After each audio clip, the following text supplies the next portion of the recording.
Welcome to Tamil சமூகம். இப்போ நம்ம என்ன பார்த்துட்டு இருக்கோம்னா ஹிஸ்டாரிக்கல் பேக்ரவுண்டோடைய கண்டினியூஷன் தான் லக்ஷ்மிகாந்தில் இருக்க புக்கில் இருக்க யூனிட் 1 ஹிஸ்டாரிக்கல் பேக்ரவுண்டில் இருக்க கண்டினியூஷன் தான். ஸோ இது அடுத்தது என்ன பார்த்தீங்கன்னா சார்ட்டர் ஆக்ட் ஆஃப் 1833. ஸோ இந்த ஆக்டுடைய இம்பார்ட்டன்ஸை பற்றி ஃபியூச்சர்ஸை பற்றி தான் நம்ம இப்போ இதில் பார்க்க போகிறோம். ஓகேங்களா. ஸோ இந்த ஆக்டில் வந்துட்டு ஃபஸ்ட்டு ஃபியூச்சர் வந்து என்னென்னு பார்த்தீங்கன்னா கவர்னர் ஜெனரல் ஆஃப் பெங்காலை பார்த்தோம்ல. சார்ட்டர் ரெகுலேட்டிங் ஆக்டில் கவர்னர் ஜெனரல் ஆஃப் பெங்கால்னு ஒரு போஸ்டிங் கொடுத்துருப்பாங்க. அவருடைய பேரை மாற்றுறாங்க கவர்னர் ஜெனரல் ஆஃப் இந்தியா. ஓகேங்களா. ஸோ கவர்னர் ஜெனரல் ஆஃப் இந்தியான்ட்டு அவருடைய பவரை மாற்றி அவருக்கு வந்து சிவிலியன் மிலிட்ரி பவர்ஸை வந்துட்டு கொடுத்துட்றாங்க. ஓகேங்களா. ஸோ இதுதான் வந்துட்டு முக்கியமான ஃபியூச்சர். ஸோ இந்த மாதிரி ஃபஸ்ட்டு டைம் வந்துட்டு யார் வந்து கவர்னர் ஜெனரல் ஆஃப் இந்தியாவாக ஆனாங்கன்னு பார்த்தீங்கன்னா லார்ட் வில்லியம் பென்டிக். இவர் தான் வந்து governor general of India, first governor general of India சொல்லலாம். ஸோ இந்த கவர்னர் ஜெனரல் ஆஃப் இந்தியாவுக்கு வந்துட்டு என்ன அத்தாரிட்டி இருக்குன்னா என்டையர் அந்த இந்தியாங்கிற சொல்கிற என்டையர் டெரிட்டரியுமே இவங்களுடைய கண்ட்ரோல் கீழே தான் வரும். ஓகேங்களா. ஸோ இவங்களுடைய கண்ட்ரோல் கீழே தான் வந்துட்டு எல்லா டெரிட்டரியுமே வரப்போகுது. ஸோ அடுத்தது வந்து என்னென்னு பார்த்தீங்கன்னா deprived the governor of Bombay and Madras. அவங்களுக்கு வந்துட்டு பவர்ஸ் வந்து எதுவுமே இல்லை. ஓகேங்களா. என்ன செய்யறதுனாலுமே கவர்னர் ஆஃப் இந்தியாவை கவர்னர் ஜெனரல் ஆஃப் இந்தியாட்ட கேட்டுட்டு தான் நீங்கள் செய்ய வேண்டியது இருக்குது. ஓகேங்களா. ஸோ அதுதான் வந்து இந்த செகண்ட் பாயிண்ட். ஸோ இந்த லாஸ்ட்டில் வந்து என்ன சொல்லியிருக்காங்கன்னா இதுக்கு முன்னாடி வரைக்கும் எல்லாமே ரெகுலேஷன்ஸ்னு சொல்லிட்டு இருந்தாங்க ப்ரீவியஸ் ஆக்ட்ஸில். இதுக்கு மேலே எந்த லா நீங்கள் வந்துட்டு க்ரியேட் பண்ணினாலுமே இந்த ஆக்டுக்கு கீழே அதெல்லாமே வந்து ஆக்ட்ஸ்ன்னு தான் சொல்லப்படும் அப்படின்னு சொல்கிறாங்க. இதுக்கு முன்னாடி வந்துட்டு இருந்த லா வந்து என்னென்னா எந்த ஒரு லா கொண்டு வந்தாலுமே அதை வந்து ரெகுலேஷனுங்கிற பேரில் தான் கொண்டு வருவாங்க. ஆனால் இதுக்கு மேலே கொண்டு வரது எல்லாமே வந்துட்டு ஆக்ட்ஸுங்கிற பேரில் கொண்டு வர போகிறாங்க. ஸோ அதுதான் வந்துட்டு இதில் சொல்லியிருக்காங்க. அது மட்டும் இல்லாமல் இன்னொன்று என்ன சொல்லியிருக்காங்கன்னா it ended the activities of East India Company as a commercial body. So East India கம்பெனியை வந்துட்டு ஒரு கமர்ஷியல் பாடி அப்படிங்கிறத வந்துட்டு எண்ட் பண்ணிட்டாங்க. அதாவது அவங்க வந்து இதுக்கு மேலே ட்ரேடில் இது பண்ண போகிறதில்ல, ட்ரேடில் கான்சென்ட்ரேட் பண்ண போகிறதே இல்லை, மெர்கன்டைல் பிஸ்னஸில் கான்சென்ட்ரேட் பண்ண போகிறதே இல்லை. அவங்க வந்து பியூர்லி ஒரு அட்மினிஸ்ட்ரேட்டிவ் பாடியாகவே மாறிட்டாங்க. அட்மினிஸ்ட்ரேட்டிவ் பாடினா ரெவன்யூ கலெக்ட் பண்ணுறது, சிவில் ஜஸ்டிஸை ப்ரொவைட் பண்ணுறது. ஓகேங்களா. ஸோ அந்த மாதிரி அட்மினிஸ்ட்ரேஷன் மட்டும்தான் இவங்க பண்ண போகிறாங்க. ஓகேங்களா. அதுக்கப்புறம் கம்பெனியோட டெரிட்டரிஸ்லாம் வந்து என்னென்னா இன்ட்ரஸ்ட் ஃபார் ஹிஸ் மெஜஸ்டி. என்னென்னா யாருடைய ட்ரஸ்ட்டில் இருக்க போகுதுன்னா அந்த கவர்னர் ஜெனரல் இருக்கார்ல, அவர் கவர்னர் ஜெனரலுடைய ட்ரஸ்ட்டு கீழே தான் அவங்க வந்துட்டு இருக்க போகுது அப்படின்னு சொல்கிறாங்க. ஸோ கமர்ஷியல் பாடிங்கிறத வந்துட்டு எப்போ எண்ட் பண்ணுறாங்க அப்படின்னு பார்த்தீங்கன்னா 1833 தான் எண்ட் பண்ணியிருப்பாங்க. ஓகேங்களா. ஸோ பியூர்லி அட்மினிஸ்ட்ரேட்டிவ் பாடி எப்போ மாறுதுன்னா 1833 தான் மாறுது. ஓகேங்க. ஸோ அடுத்து சிவில் சர்வீசஸ். ஸோ இப்போ நம்ம சிவில் சர்வீஸ்க்கெலாம் படிச்சுருக்கோம். ஸோ அந்த மாதிரி சிவில் சர்வீஸ் வந்து எப்போ ஓப்பன் காம்படிஷன் வந்து கொண்டு வராங்கன்னா இப்போ தான் இந்த 1833 ஆக்டில் தான் வந்துட்டு சிவில் சர்வீஸ்க்கு வந்துட்டு ஓப்பன் காம்படிஷன் கொண்டு வரணும் அப்படின்னு சொல்லியிருப்பாங்க. அதில் வந்து இந்தியன்ஸும் வந்துட்டு கலந்துக்கலாம் அப்படின்னு சொல்லியிருப்பாங்க. ஆனால் வந்துட்டு இந்த ப்ரொவிஷன் வந்து நெகேட் பண்ணிடுறாங்க. ஏன்னா கோர்ட் ஆஃப் டைரக்டர்ஸ் வந்துட்டு இதுக்கு ஆப்போசிஷன் பண்ணுறாங்க. ஸோ கோர்ட் ஆஃப் டைரக்டர்ஸ் வந்து இந்த மாதிரி ப்ரொவிஷன் இருக்கக்கூடாது, ஓப்பன் காம்படிஷன் வைக்கக்கூடாது. இதுக்கு முன்னாடி வரைக்கும் எப்படின்னா அவர் எப்படி இருக்குன்னா காம்படிஷன் இல்லாமல் அவங்களே வந்துட்டு அவங்க கோர்ட் ஆஃப் டைரக்டர்ஸ் தான் நியமிப்பாங்க, அவங்களுக்கு தெரிஞ்சவங்க அந்த மாதிரி இருக்கவங்கள தான் நியமிச்சிருந்தாங்க. ஆனால் இதில் வந்துட்டு என்னென்னா ஒரு ஓப்பன் காம்படிஷன் எல்லாத்துக்குமே ஓப்பனாக ஒரு காம்படிஷன் வச்சு அதுலேருந்து எடுக்கிற மாதிரி வந்துட்டு சிவில் சர்வீஸை வந்துட்டு கொண்டு வரலான்னு நினைப்பாங்க.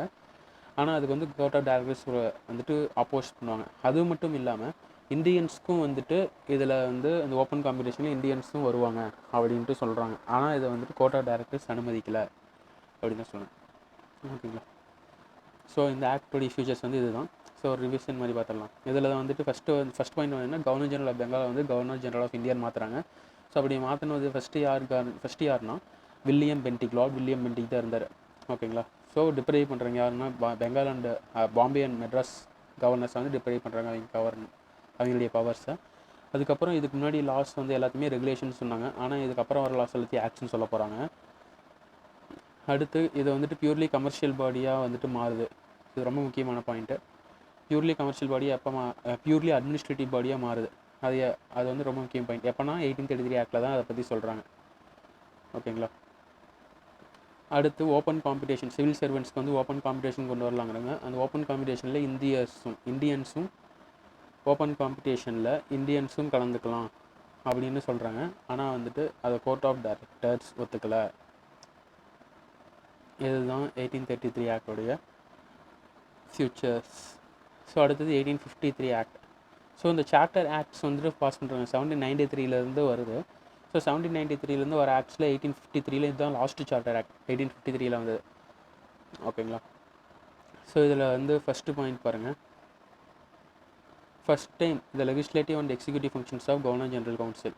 அதாவது முன்னாடி வந்துட்டு இந்த 1773 ஆக்ட் ரெகுலேட்டிங் ஆக்டில் வந்து நம்ம பார்த்துருப்போம். எக்ஸிக்யூட்டிவ் கவுன்சில் ஆஃப் 4 மெம்பர்ஸ் வந்துட்டு யாருக்கு கொடுத்தாங்க, கவர்னர் ஜெனரல் ஆஃப் பெங்கால் கொடுத்தாங்க. ஸோ இது வரைக்கும் எக்ஸிக்யூட்டிவ் கவுன்சில் மட்டும்தான் இருந்தவங்க. அவங்களது லெஜிஸ்லேட்டிவ் ஃபங்க்ஷன்ஸும் பண்ணிட்டுருந்தாங்க. ஓகேங்களா. எல்லா ஃபங்க்ஷன்ஸுமே அவங்க தான் பண்ணிருந்தாங்க. ஆனால் இப்போ வந்து என்ன பண்ணுறாங்கன்னா எக்ஸிக்யூட்டிவ் ஃபங்க்ஷனை தனியாகவும் லெஜிஸ்லேட்டிவ் ஃபங்க்ஷன்ஸை தனியாகவும் பிரிக்கிறாங்க. ஓகேங்களா. ஸோ இந்த லெஜிஸ்லேட்டிவ் கவுன்சிலர்ஸ் த separate governor generals legislative council வந்துட்டு இந்தியன் லெஜிஸ்லேட்டிவ் கவுன்சில் அப்படிங்கிற பேரில் வந்துட்டு உருவாக்கப்பட்டது. ஓகேங்களா. ஸோ இவங்க வந்துட்டு என்னென்னா மினி பார்லிமெண்ட்டை ஆக்ட் ஆக ஆரம்பித்தாங்க. ஓகேங்களா. So the legislation for first time. So இது வரைக்கும் லெஜிஸ்லேட்டிவ் ஃபங்க்ஷன்ஸையும் வந்து யார் பண்ணிகிட்டு இருந்தாங்கன்னா எக்ஸிக்யூட்டிவ் கவுன்சிலே தான் பண்ணிகிட்டு இருந்தாங்க. ஸோ ஆனால் லெஜிஸ்லேட்டிவ் ஃபங்க்ஷனுங்கிறது வந்து ஒரு ஸ்பெஷல் ஃபங்க்ஷனாக இதில் தான் சொல்லப்படுது. ஒரு ஸ்பெஷல் ஃபங்க்ஷனை எடுத்துக்கிட்டு அதுக்கு வந்து ஒரு special machinery like legislative council அப்படிங்கிறது வந்து உருவாக்கியிருக்காங்க இந்த ஆக்டில் தான். ஓகேங்களா. ஸோ நம்ம முன்னாடி ஆக்டில் பார்த்தோம் ஓப்பன் காம்படிஷன் ஒன்று பார்த்தோம்.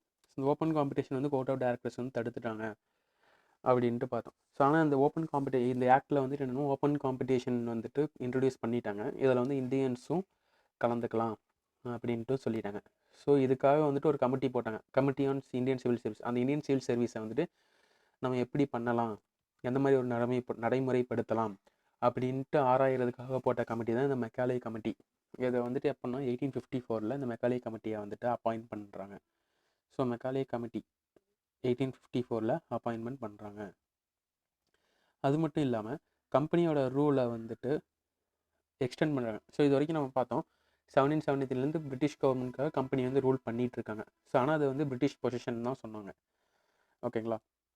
கம்பெனியோட ரூலை வந்துட்டு எக்ஸ்டெண்ட் பண்ணுறாங்க. ஓகேங்களா. ஆனால் வந்துட்டு இதுக்கு முன்னாடி ஆக்ட் வரைக்கும் இந்த ரெகுலேட்டிங் ஆக்டில் இருந்து பார்த்தீங்கன்னா சார்ட்டர் ஆக்டில் பார்த்தீங்கன்னா எல்லா ஆக்ட்ஸ்லேயுமே வந்து இவ்வளோ காலத்துக்கு ஒரு 20 இயர்ஸ்க்கு 30 இயர்ஸ்க்கு 40 இயர்ஸ் அந்த மாதிரி வந்துட்டு ஒரு டைம் லைன் வந்து ஃபிக்ஸ் பண்ணியிருந்தாங்க. ஸோ இப்போ 1833 வந்துட்டு என்ன பண்ணியிருந்தாங்கன்னா 1853 வரைக்கும் அப்படின்ட்டு ஒரு இது பண்ணியிருந்தாங்க. அதனால 1853 வந்துட்டு ஒரு ஆக்ட் கொண்டு வராங்க. ஸோ ஆனால் அந்த 1853 ஆக்டில் வந்துட்டு எவ்வளோ வருஷத்துக்கு அப்படின்ட்டு மென்ஷன் பண்ணவே இல்லை. ஓகேங்களா. ஸோ மென்ஷன் பண்ணாதனால கம்பெனியோட ரூல் வந்துட்டு எப்போ வேணாலும் டெர்மினேட் பண்ணப்படலாம் அப்படிங்கிற ஒரு வந்துட்டு ஒரு கிளியர் இண்டிகேஷன் வந்துட்டு இதுலேருந்து தெரியுது அப்படின்னு சொல்லலாம்.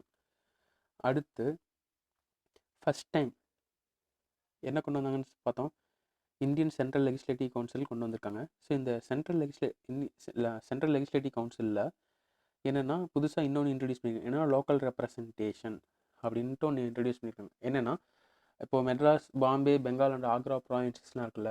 ஸோ அங்கே வந்துட்டு கவர்னர்ஸ் இருக்காங்க. ஸோ அந்த கவர்னர்ஸ் வந்துட்டு அப்பாயின்ட் பண்ணுவாங்க. எங்கன்னா சென்ட்ரல் லெஜிஸ்லேட்டிவ் கவுன்சில் 6 மெம்பர்ஸ் இருக்காங்களா, 6 மெம்பர்ஸில் இவங்க வந்து மெட்ராஸ்லேருந்து ஒரு மெம்பர் அனுப்பிச்சுடுவார் கவர்னர், பாம்பேலேருந்து ஒரு மெம்பர் அனுப்பிச்சுடுவார், பெங்கால்லேருந்து ஒரு மெம்பர் அனுப்பிச்சுடுவார், ஆக்ராலேருந்து ஒரு மெம்பர் அனுப்பிச்சுடுவாங்க. ஸோ இவங்க வந்துட்டு அந்த லெஜிஸ்லேட்டிவ் கவுன்சிலில் மெம்பர்ஸாக இருப்பாங்க. ஓகேங்களா. ஓகேங்களா. ஸோ இதுதான் வந்துட்டு 1853 ஆக்டுடைய பாயிண்ட்ஸ். ஸோ ஒரு ரிவிஷன் மாதிரி பார்த்தலாம். இதில் வந்துட்டு லெஜிஸ்லேட்டிவ் ஃபங்க்ஷன்ஸையும் எக்ஸிக்யூட்டிவ் ஃபங்க்ஷன்ஸையும் பிரித்தாங்க. லெஜிஸ்லேட்டிவ் ஃபங்க்ஷன்ஸை வந்துட்டு யார் பார்த்துக்க போகிறாங்கன்னா சென்ட்ரல் லெஜிஸ்லேட்டிவ் கவுன்சில் அப்படின்ட்டு ஒன்று இது பண்ணுறாங்க. ஸோ அவங்க தான் வந்து பார்த்துக்க போகிறாங்க. ஓகேங்களா. அதுக்கப்புறம் ஓப்பன் காம்படிஷனை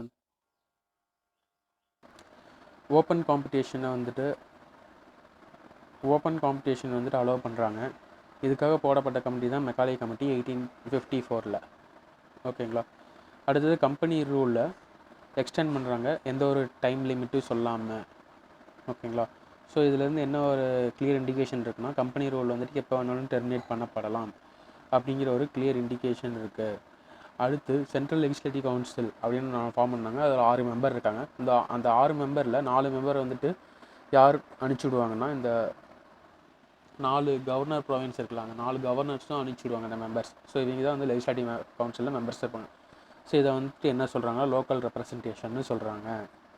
ஓகேங்களா. ஸோ இந்த ஆக்டுக்கு அப்புறம் வந்துட்டு வந்தது தான் government of India act of 1858. So இந்த 1858 வரைக்கும் யாருடைய ஆட்சி இருந்துச்சுன்னு பார்த்தோன்னா கம்பெனியோடைய ஆட்சி தான் இருந்துச்சு. ஸோ ஆனால் வந்து என்னென்னா, இந்த கிரேட் ரிவோல்ட் அப்படின்னு ஒன்று நடக்கும். அந்த கிரேட் ரிவோல்ட் நடந்தனால கியூன் வந்து என்ன பண்ணுவாங்கன்னா, அவங்களுக்கு எல்லா பவரையும் கொண்டு போயிடுவாங்க. டேரெக்டாக பிரிட்டிஷ் கவர்மெண்ட் வந்து பவர் எடுத்துக்கும். எப்படியே விட்டுனா இந்தியா வந்துட்டு அவங்க கையை விட்டு போயிடும் அப்படிங்கிற ஒரு பயம் வந்துச்சு. ஸோ அதனால் வந்து என்னென்னா, பிரிட்டிஷ் கவர்மெண்ட்டே வந்து டைரக்ட் கண்ட்ரோலை எடுத்து அவங்க வந்து ஆட்சி செய்யலாம் அப்படின்ட்டு கொண்டு வந்த ஆக்ட் தான் வந்துட்டு government of India act 1858. So இந்த ஆக்ட் வந்துட்டு இன்னொரு பேர் சொல்கிறாங்க, என்னென்னா act for good governance of India. ஓகேங்களா. ஸோ அதனால் இதிலேருந்து வந்து என்ன நடக்குன்னா, ஈஸ்ட் இந்தியா கம்பெனியை வந்து அபாலிஷ் பண்ணுறாங்க. ஈஸ்ட் இந்தியா கம்பெனியை வந்துட்டு அபாலிஷ் பண்ணிடுறாங்க. Transferred powers of government territories and ரெவன்யூஸை வந்து பிரிட்டிஷ் கிரவுனே வந்துட்டு ட்ரான்ஸ்ஃபர் பண்ணிக்கிறாங்க அவங்களுக்கு. ஓகேங்களா. ஸோ இந்த ஆக்டுடைய ஃபியூச்சர்ஸ் பாருங்கள். ஸோ முன்னாடி வந்துட்டு ஹிஸ் மெஜஸ்டின்னு பார்த்தோம். அந்த 1833 ஆக்டில் கவர்னர் ஆஃப் இந்தியான்னு மாற்றிருப்பாங்க. அதில் வந்துட்டு இந்த பிரிட்டிஷ் பொசிஷன்ஸ்லாம் வந்துட்டு என்னென்னா, his majesty, is truth, is trust அப்படின்னு சொல்லியிருப்பாங்க. இதில் வந்து என்ன பண்ணுறாங்கன்னா, ஹெர் மெஜஸ்டிக்கு மாறிடுது. யாருன்னா குவீனோட கண்ட்ரோலுக்கு மாறிடுது. ஸோ அதை தான் வந்துட்டு ஹெர் மெஜஸ்டி அப்படின்னு சொல்கிறாங்க. அதுவும் இல்லாமல் கவர்னர் ஜெனரல் ஆஃப் இந்தியா அப்படிங்கிறத வந்து என்னவா மாற்றுறாங்கன்னா, வைஸ்ராய் ஆஃப் இந்தியா அப்படிங்கிற ஒரு பேருக்கு மாற்றுறாங்க. ஸோ அந்த ஃபஸ்ட்டு வைஸ்ராய் யார் இருந்தாங்க அப்படின்னு பார்த்தீங்கன்னா, லார்ட் கேனிங். ஓகேங்களா. ஸோ லார்ட் கேனிங் தான் வந்து ஃபஸ்ட்டு கவர்னராக, ஃபஸ்ட்டு வைஸ்ராய் ஆஃப் இந்தியாவாக இருக்கார். அடுத்து பாருங்கள், டபுள் கவர்மெண்ட் நடந்துட்டு இருந்துச்சுன்னு பார்த்தோம். என்னென்னா, இந்த 1784 பிட்ஸ் இந்தியா ஆக்ட் வந்திருக்கும். அந்த பிட்ஸ் இந்தியா ஆக்டில் வந்து board of control and court of directors 2 government இருக்குது. வந்து போர்ட் ஆஃப் கண்ட்ரோல் வந்து என்ன பண்ணுவாங்கன்னா, பொலிட்டிக்கல் ஃபங்க்ஷன்ஸையும், கோர்ட் ஆஃப் டைரக்டர்ஸ் வந்துட்டு கமர்ஷியல் ஃபங்க்ஷன்ஸையும் பார்த்துட்டு இருந்தாங்க. ஸோ ஆனால் வந்துட்டு இந்த ஆக்டில் வந்து என்ன சொல்கிறாங்கன்னா, அது 2 அபாலிஷ் பண்ணிட்டு டபுள் கவர்மெண்ட்டை வந்து அபாலிஷ் பண்ணிடுறாங்க. ஓகேங்களா. ஸோ இது வந்துட்டு இன்னொரு முக்கியமான ஃபியூச்சர். அடுத்து நியூ ஆஃபீஸ் அப்படிங்கிறது ஒன்று கொண்டு வராங்க. நியூ ஆஃபீஸ் வந்து என்னென்னா, செக்ரட்டரி ஆஃப் ஸ்டேட். ஓகேங்களா. ஸோ செக்ரட்டரி ஆஃப் ஸ்டேட்டுங்கிறது வந்து யாருன்னு பார்த்தீங்கன்னா, பிரிட்டிஷ் பார்லிமெண்ட்டில் இருக்க ஒரு மெம்பர் தான் செக்ரட்டரி ஆஃப் ஸ்டேட்டாக இது பண்ணுவாங்க. ஸோ அவர் வந்து என்னென்னா, பிரிட்டிஷ் பார்லிமெண்ட்டுக்கு ரெஸ்பான்சிபிளாக இருப்பார். ஓகேங்களா. அதே வந்துட்டு வைஸ்ராய் ஆஃப் இந்தியா இருக்கார்ல, அவர் வந்து யார் அப்பாயின்ட் பண்ணுவாங்கன்னா, குவீன் எலிசபெத்தில் குவீன் வந்துட்டு நம்ம அப்பாயின்மெண்ட் பண்ணுவாங்க. குவீன் தான் அப்பாயின்மெண்ட் பண்ணுவாங்க. அவங்களுக்கு தான் அவர் வந்து ரெஸ்பான்சிபிள். ஆனால் செக்ரட்டரி ஆஃப் ஸ்டேட் வந்து பிரிட்டிஷ் பார்லிமெண்ட்டில் ஒரு மெம்பர், அவங்க தான் அப்பாயின்மெண்ட் பண்ண போகிறாங்க. ஸோ அதனால் வந்துட்டு அவர் வந்துட்டு பிரிட்டிஷ் பார்லிமெண்ட்டுக்கு அவர் ரெஸ்பான்சிபிளாக இருப்பார். ஓகேங்களா. அது மட்டும் இல்லாமல் செக்ரட்டரி ஆஃப் ஸ்டேட்டுக்கு ஒரு 15 மெம்பர் கவுன்சில் கொடுக்குறாங்க.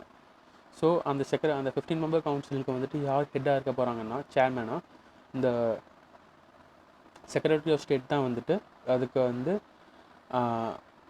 இதை சேர்மனாக இருக்க போகிறாரு. ஓகேங்களா. ஸோ இந்த செக்ரட்டரி ஆஃப் ஸ்டேட் வந்துட்டு அவர் கவுன்சிலில் வந்து என்னவா பார்க்குறாங்கன்னா, ஒரு பாடி கார்பரேட்டாகவும், அவர் வந்துட்டு இங்கிலாண்டில் வந்துட்டு அவர் மேலே எந்த கேஸ்னாலும் போடலாம். ஸோ அந்த மாதிரி வந்துட்டு அவர் எதுனாலும் பதில் சொல்லி ஆகணும் அப்படிங்கிற மாதிரி ஒரு ப்ரொவிஷன்ஸ் கொண்டு வந்திருக்காங்க. ஓகேங்களா. ஸோ இதில் வந்து வைஸ்ராய்க்கு வந்துட்டு கரெக்டாக எல்லாம் பண்ணுறாரா அப்படிங்கிறத வந்துட்டு கண்காணிக்கிறதா இந்த செக்ரட்டரி ஆஃப் ஸ்டேட். ஒருவேளை வைஸ்ராய் எதுவும் சரியாக பண்ணல, ஏதாச்சும் தப்பு பண்ணுறாருன்னா அதை வந்து டேரெக்டாக பிரிட்டிஷ் பார்லிமெண்ட் கவனத்துக்கு எடுத்துகிட்டு போயிடுவார். ஓகேங்களா. ஸோ இது வந்துட்டு இந்த ஆக்டை பற்றி சொல்லியிருக்காங்க. என்னென்னு பார்த்தீங்கன்னா, இந்த ஆக்ட் வந்து largely confine to the improvement of அட்மினிஸ்ட்ரேஷனை இம்ப்ரூவ் பண்ணுறதுக்காக தான் இந்த ஆக்டை கொண்டு வந்தாங்க. ஸோ பிரிட்டிஷ் வந்துட்டு எதுக்காகனா அட்மினிஸ்ட்ரேட்டிவ் மிஷினரி எல்லாம் இம்ப்ரூவ் பண்ணுறதுக்காக மட்டும்தான் இதை வந்துட்டு கொண்டு வந்தாங்க. ஆனால் வந்துட்டு மக்களுடைய நல்வாழ்வை இம்ப்ரூவ் பண்ணுறதுக்காகவும் இந்த இதெல்லாம் பண்ணுறதுக்காக, ஸோ மக்களை இம்ப்ரூவ் பண்ணுறதுக்காக எந்த ஒரு ப்ரொவிஷன்ஸுமே இல்லை அப்படின்னு தான் இதை பற்றி சொல்லியிருக்காங்க. ஸோ தேங்க்ஸ் ஃபார் வாட்சிங்.